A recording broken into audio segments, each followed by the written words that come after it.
Christ is our victory. Daily meditations on great texts from the Book of Books.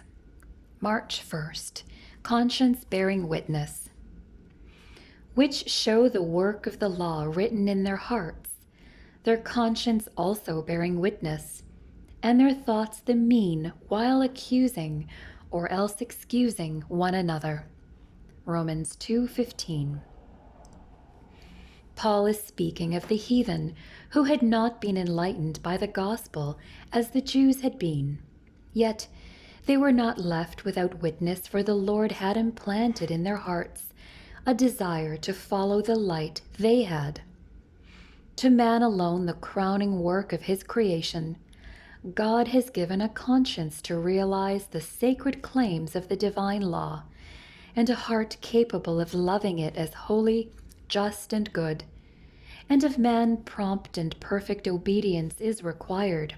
Yet God does not compel him to obey. He is left a free moral agent. If we continually and stubbornly resist the pleadings of conscience, we blunt the keen edge of its appeal. If we persist in disobeying what we know to be right, we will become like those described by the Apostle Paul as having their conscience seared with a hot iron. The voice persistently rejected will cease to be heard.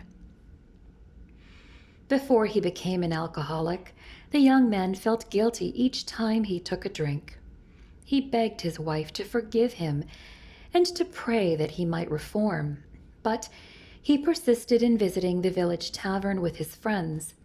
At last he was spending most of his time and all of his money on drink. Finally, he came to the place where he no longer asked forgiveness, nor did he want his wife to pray for him. Emphasizing it with an oath, he maintained that he had a perfect right to do as he pleased. His seared conscience had been silenced.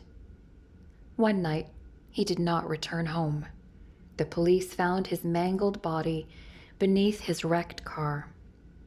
It is dangerous to disobey the still, small voice that pleads with us to surrender to God and turn away from the path that leads to destruction.